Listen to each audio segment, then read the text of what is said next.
All right, good morning everyone and welcome to the webinar.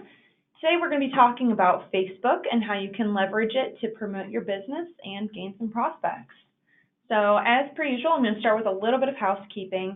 Your phones are going to be muted throughout the whole webinar, but if you have a question, you can type it into the question box. We will have a very short Q&A at the end of the presentation. If you don't already know, my name is Jess Larkin, and I'm the Marketing and Communication Specialist at Cornerstone. My information and Marilyn Schultz are right there on the screen, so if you'd like to get in contact with us, we can help you flesh out ideas for refreshing your brand. So feel free to call or email us.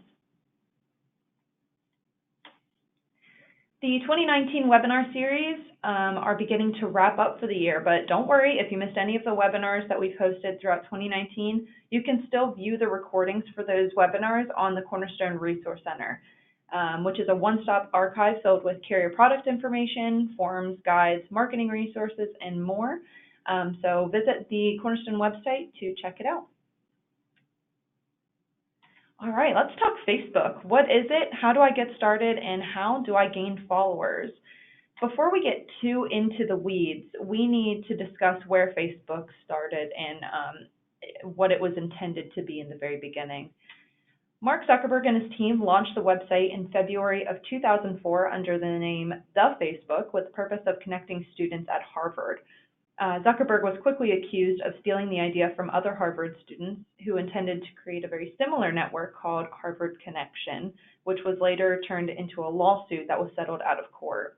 Though the site was originally created for only Harvard students, its membership expanded to include additional Ivy League universities like Yale and Stanford, and after only 5 months after the launch, more than 250,000 students from 34 schools had signed up for the site.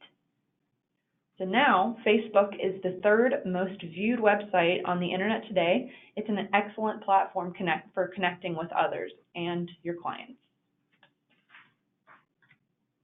The website is built with a very simple interface that's user-friendly and anyone can use it. It enables you to post on the feed and like, share, comment on posts from the people that you follow.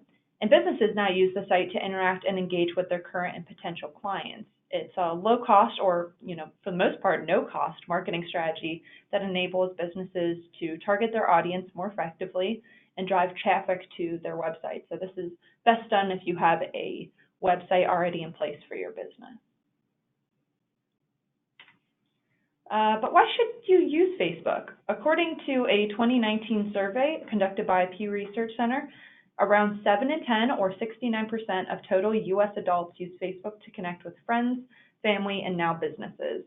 No other social media platform comes close to Facebook in terms of usage, and this usage data doesn't come strictly from a younger audience, because additional data suggests that while 79% of adults ages 18 to 29 use Facebook, still 46% of adults 65 and older also use the site. So needless to say, Facebook is for everyone. All right, so let's talk about how to get started on Facebook. So to create a profile page for your business, you'll need to put together a personal account on the site. So if you do not already have an account, you can go to facebook.com and sign up right on the homepage under Sign Up. And I have a picture there to guide you to where that is. The process is very simple, and the website is going to walk you through all the steps. It'll take you maybe 5 minutes. So once you have your personal account created, you can create your business page.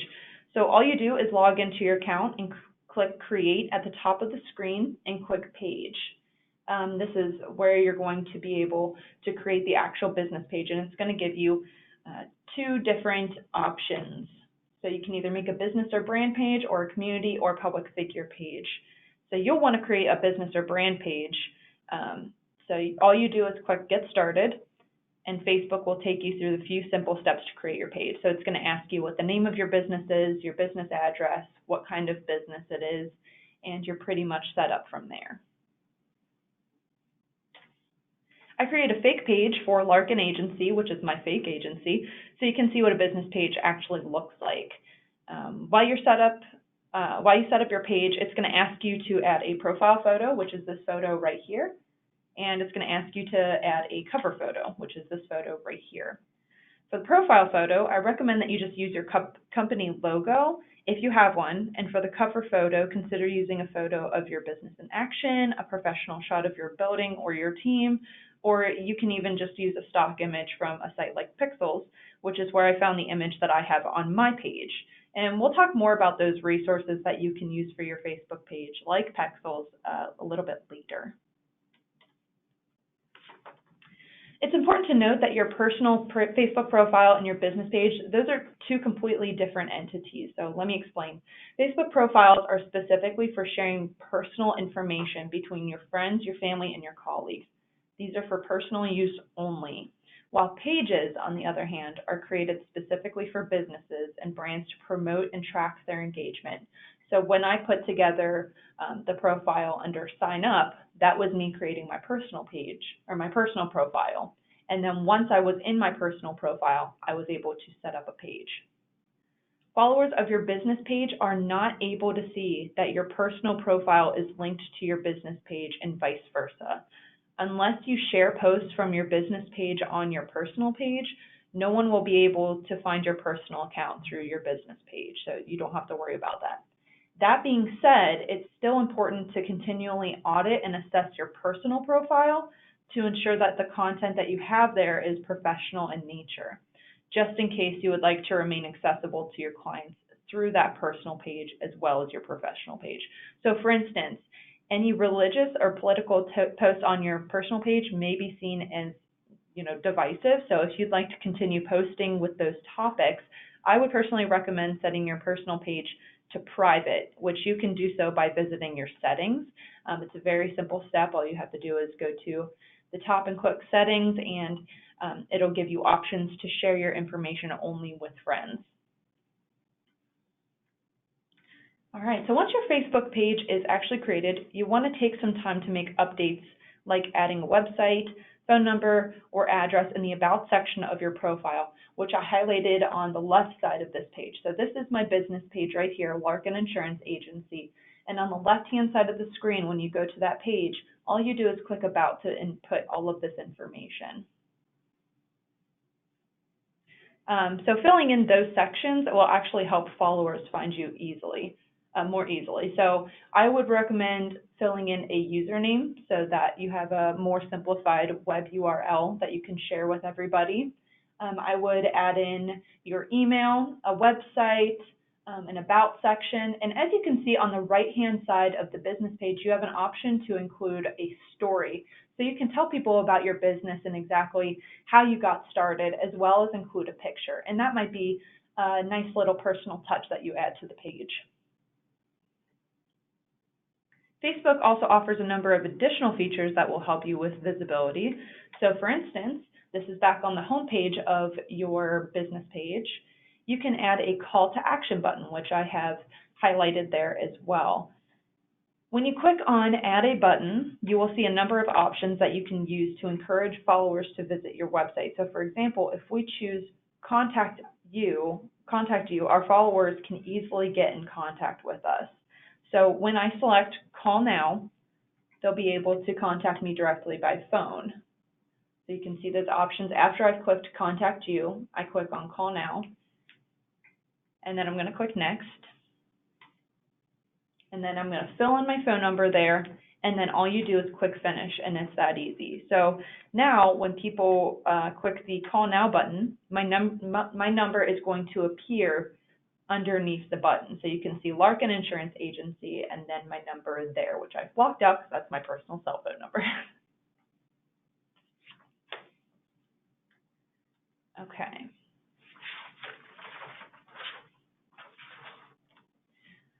So if you go back to the home page of Larkin Agency, I click Home on the left side of the screen, or I can click Larkin Insurance Agency at the top there. You have the option to host a Facebook Live or create an event. Facebook Live is a new option from Facebook fairly new option from Facebook that enables you to post a live broadcast to your followers where they can ask questions in the comments and interact with you more personally. This feature may be more preferred if you want to host kind of a webinar-style Q&A with your followers, but please note that you will need a web camera in order to host a Facebook Live.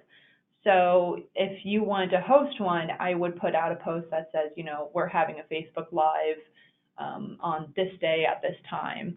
And then if you don't already have a webcam, I would suggest doing it from your phone. So you can download the Facebook app on your phone and then host the Facebook Live from there. You can also create a standalone event, which is more useful if you're hosting maybe an educational event at a local location. So all you would do is input the information about the event, and then you send out your invites. It's very simple. But those are your two options other than creating a post. There's also an offer option, but I don't think that you would really need one based on our industry. You can also start posting as soon as your page is made. So you create and share posts on your home page, which is this page right here, and you can see underneath the create a live event or event, you can see write a post. With this function, you have the option to add photos or videos, a button to encourage messages from your followers, the ability to include a feeling or an activity, and a lot more. So if you click the button with the 3 dots, you're able to see all of your options for the post, including a poll, a fundraiser, and more. You can also include different textures or backgrounds for your posts, which can be fun to include if you're maybe celebrating something or when you're looking to grab a little bit of attention. There is an option to put some, balloons in the background. That might be fun. It definitely grabs my attention whenever I scroll past it on Facebook. Once your post is ready to go, all you do is click Share Now, and your followers will be able to see it on their newsfeed. So it's a very simple process. So let's talk a little bit more about posting on your business page. What you should post, what you shouldn't post, when you should post, and the resources that you can actually use to post. So as far as posting on Facebook, I suggest posting articles from reputable sources like Medicare.gov or Healthcare.gov or trustworthy news sites. You can post an article with short commentary that's going to help your followers understand the article and what it means to them. You can also post something as simple as an inspirational quote that might give your followers insight into your personality, into your brand. I know that there is a it's a hashtag that goes around called Monday Motivation, and a lot of brands tend to post motivating quotes to start off your day on Mondays. So that's an option for you. You can also post photos from community events or even just personal photos that you think will make you seem approachable to clients and prospects. Those are always good for driving engagement. So if you have a picture from a family outing, for example, or if you go to a community event, you can share the experience on social media. So I've also included a handout for this presentation that has questions that will help you determine what posts are right to share on Facebook, both professionally and personally. So on your GoToMeeting screen, you'll be able to see a handouts option, and you'll be able to download it straight from there. I suggest printing these questions out and keeping them on your desk for just the first couple of weeks of posting, and then walking through each question before deciding to share on your social platform. So let's go through those questions right now. The first question is, does this post represent my brand? The second is, does this post add value to my followers, or will it just be noise? So if you were going to go through your newsfeed and you saw a similar post, would you feel like it's adding value? What is your goal for the post? Is the post going to spark a conversation, or is it going to encourage engagement? So are you actually encouraging people to like the post or comment on the post? And also the last question would be, would you share this post with a friend? So if you were not in charge of the social media and you stumbled upon this post on your own newsfeed, would you be likely to share it with a friend or family member? It's also important to note that building a community on Facebook requires more than just posting. You'll want to make sure that you're engaging with your followers who interact with your post. So if they comment, you'll want to be sure to send a reply. You should aim at the very beginning to start posting between 2 and 3 times a week. You don't want to post too much because it might overwhelm your followers, but posting too little won't leave a lasting impression. Just remember that your social media profiles are a direct reflection of your business identity, so you want to be sure that you're putting your best face forward. And because Facebook is a very visual medium, it's important that your post includes some kind of picture or video. And there are a number of free resources that you can use to supplement your Facebook posts. One of my favorite design websites is called canva.com, so you can see it there on the left. This site is great for creating posters, logos, flyers, and Facebook posts. The software is extremely easy to use, and you don't need a premium account to create well-designed content. So if you just go to canva.com, you can put together a free account for yourself, and you just go from there. And it's very intuitive, and it's easy to create things from that software. All you do is actually create it, and then it'll just say, download the JPEG for it. If you're looking to just add some simple images to your post, you can consider using a free stock photo website like Pexels or Pixabay, which are both on the screen there as well. All the photos on those websites are free to use, and crediting the artist is not required. All you do is visit the website and type in keywords for the kind of picture that you're looking for. And once you find the picture that you like, you just click on the photo and click free download, and you're free to use the photo as you wish. So timing also plays a key role in your post success on Facebook. You want to find the right time to post, which is a trial and error practice, but it can help you determine when your followers are most likely to see your posts. You can determine that time using your analytics or with simple market research, and we'll discuss analytics soon and how you can interpret them to make your page more successful. But there are also a number of resources that you can use to help you schedule your posts throughout the week. When I mentioned that having a Facebook account is an integral part of your marketing portfolio, I'm often met with a criticism that social media will take too much time, but that's not necessarily the case. Using these kinds of scheduling sites, I'm able to focus on social media for maybe 30 minutes on Monday morning, and then spend the rest of the week with a couple minutes of maintenance here and there just to make sure people aren't commenting on my post, or just to check and see how many likes we've gotten. There are two main sites that I recommend for scheduling your Facebook posts, and the great news is that both are free with just the basic version. The first is Hootsuite, which you can find at hootsuite.com, which you can see on the left-hand side there. And the second is called Buffer, which you can find at buffer.com. And of course, there's multiple other sites, but these are the two that I'm familiar with. Both sites work very similarly. All you have to do is add a new post that includes your photos and videos and schedule out the post throughout the week. It's very, very simple. It's not unlike creating a post on actual Facebook. There are some advantages to using one over the other. So for instance, while Buffer has a feature that will recommend successful posting times for you, Hootsuite provides a more comprehensive preview of your posts. So if you're on Hootsuite and you put something on the calendar and you want to see how it's going to actually look on Facebook, you're going to be able to see that preview. You won't be able to see that on Buffer, but Buffer is going to recommend the best times for you to post. As you can see on the right-hand side there, this just came from my Buffer account, and it recommended that on July 30th, I post at 10:11 a.m. or 4:31 p.m. That's when it thinks I'm going to have the highest rate of success.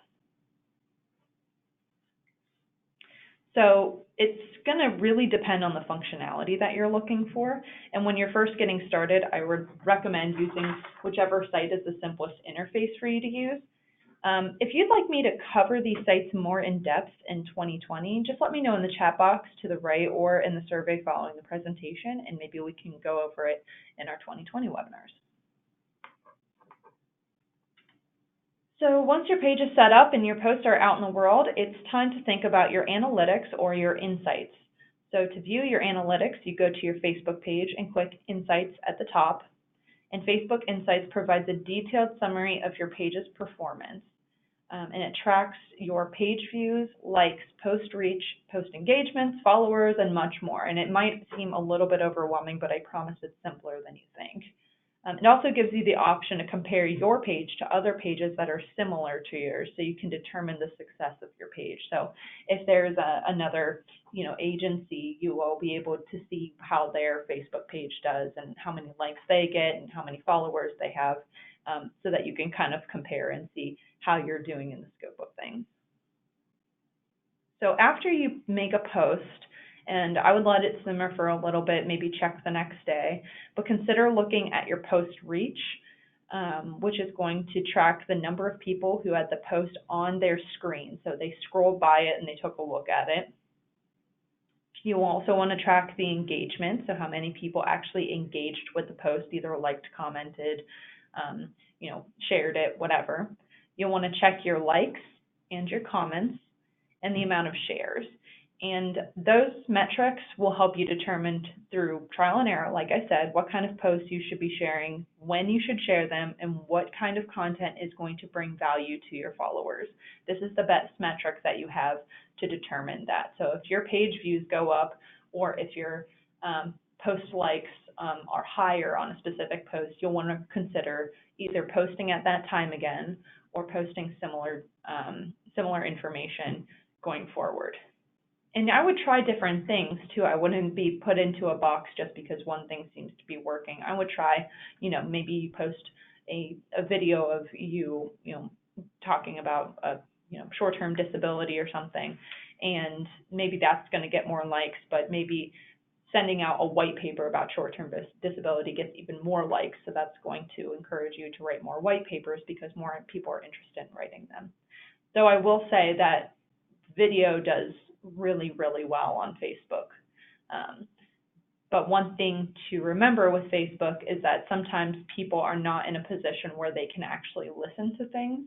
So if you're going to create a video and send it out via Facebook, consider adding captions, because people are more likely to read the captions on Facebook than they are to actually listen to the video. All right, so if you are looking to engage more followers, you may want to consider Facebook advertising, which is a cost-effective way to get your posts and your brand in front of a targeted audience. With Facebook advertising, you can customize your target audience, your creative assets, and your budget. So ads created using this feature are then shown to your target audience via their news feed. The ad looks and functions like a typical post, but it's promotional in nature. So with the targeting feature, you're able to select your audience based on location, age, gender, education, work, financials, and numerous other demographic data. It also allows you to set a daily or a lifetime budget for your ads. The daily budget is used when you want your ad to set to run continuously throughout the day, and the lifetime budget is used when you're looking to run your ad for a specific amount of time. So when you go and you try to set up your Facebook ads, you can say that, my marketing budget is $30, and it's going to give you the amount of ad space and the amount of intention and engagement, that it can with that $30. All right, here's an example of a Facebook ad. As I said, the ad looks and functions like a normal Facebook post, but it is promotional in nature. As you can see under the company name, it says that the post is sponsored. The company's ad is pretty simple. It engages its audience by emphasizing a problem, and then it offers a solution, which gets you to click that sign up button right there. And because the ad is for video software, it does a great job by including a video showing its capabilities. Overall, I think the post is really well done, and it has a pretty decent engagement with 154 likes and reactions, 22 comments, and then 34 shares. So as with most social media marketing, you may need to reconfigure your approach for these Facebook ads through trial and error to reach the most followers, but I think this is a pretty good example of one that is well put together. And that is Facebook in a nutshell. Of course, these are just the basics that are going to help you get your page off the ground. But if you're interested in more of a 201 course for the Build Your Brand 2020 series, please let us know. And we have a couple of minutes for questions, so please feel free to type them in the chat box, and we will get to them.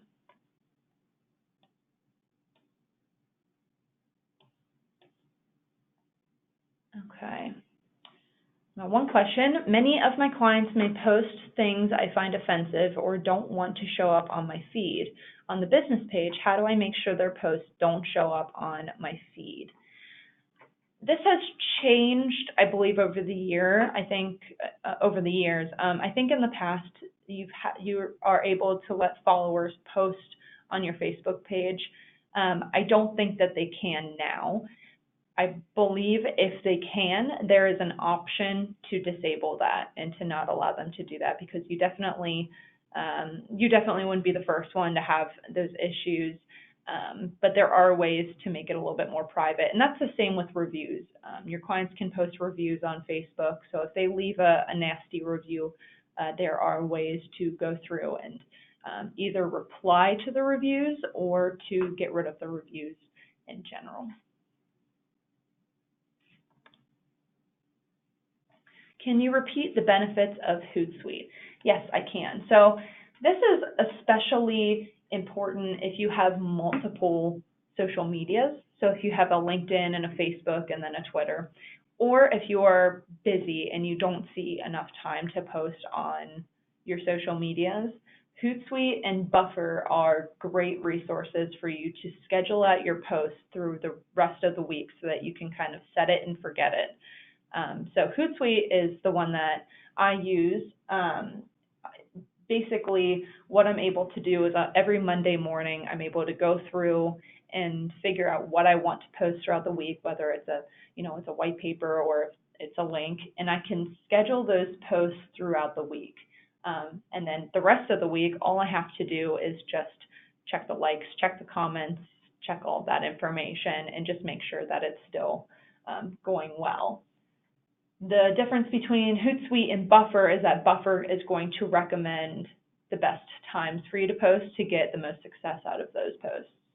So those are the two that I would recommend. I've used both of them. I'm happy with both of them, but they both have their strengths and the weaknesses, and both are free, so you do get more benefits to it if you upgrade the plan. But if you're just getting started on Facebook or you're just getting started on social media, these two might not be necessary for you. It's just a nice option if you're thinking that it's going to be too much of a time crunch for you. Okay. Next question. What are some of the guidelines with Medicare and CMS regarding Facebook? All right, that's a good question. So CMS, for at least for 2019, we've recently reviewed those guidelines, and as long as the post does not include plan information, as long as it's general in nature, it does not need to be approved by CMS. So I would keep those posts general and just say, we offer Medicare, instead of including specific plan information, and you're good to go. You don't have to run those posts through CMS.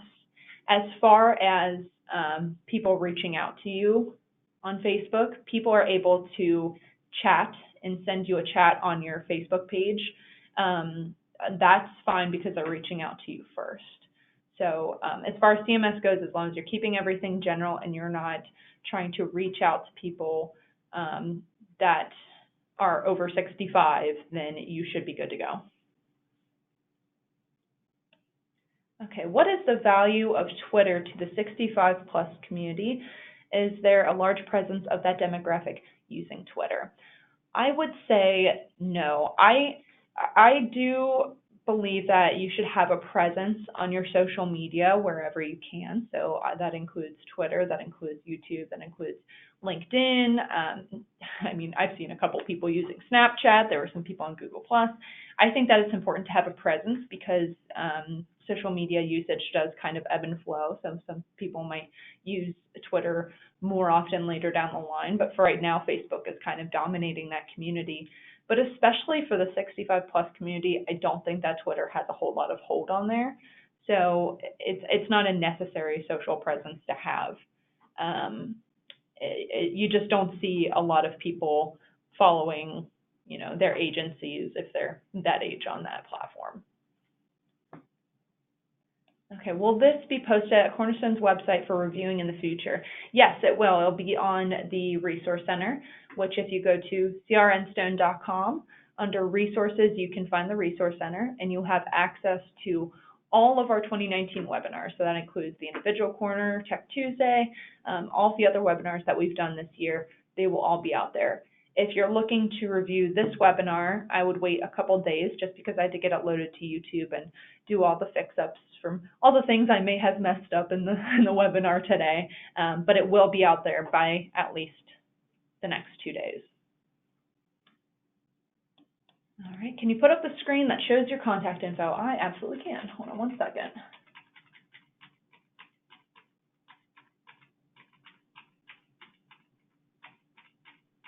Ah, there's my beautiful face. Yeah, if you have any questions about any of this, you can feel free to call me or you can feel free to email me. I'm happy to walk you through any of the specifics of the presentation. Also, like I said, this will be on the Resource Center if you would like to review it. And also, if you're interested, like I said, in a 201 course for Facebook, just let me know. There's going to be a survey at the end of this webinar. So if you're interested in something like that, or if you have any other ideas for things that you'd like to see in our 2020 webinar series, please let us know. And also don't forget about the handout that I also included on this GoToMeeting as well. All right, I'll give it just a couple more seconds for more questions.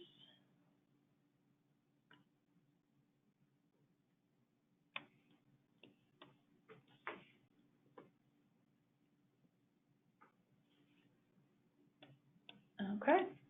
Looks like that's all we have. Thank you so much for joining me today. Just a quick reminder, the final Build Your Brand webinar in 2019 will premiere next Tuesday. So Build Your Brand is going to team up with Tech Tuesday with Tom Levine, and we're going to discuss GoToMeeting and GoToWebinar. We're going to do a walkthrough of the platform. We'll talk about best practices for creating a well-designed webinar or meeting, and we're going to discuss how you can interpret your analytics to your advantage. And this is something that I think is going to have a lot of value to you. Webinars are something that I think some people don't think about for their marketing strategy, but they're very, very useful. So you can register for that webinar today on the Cornerstone event calendar at www.crnstone/events. And if you don't mind, like I said, please take a second after this webinar to complete our survey. We want to ensure that we're providing the most value as possible to our value brokers, and your feedback is extremely important to us. So please feel free to take that survey so that we can bring even more value into 2020. And thank you all for joining me today. As always, the recording of the presentation will be on the Resource Center, as well as the recordings for all the 2019 webinars so far. And everybody have a great day.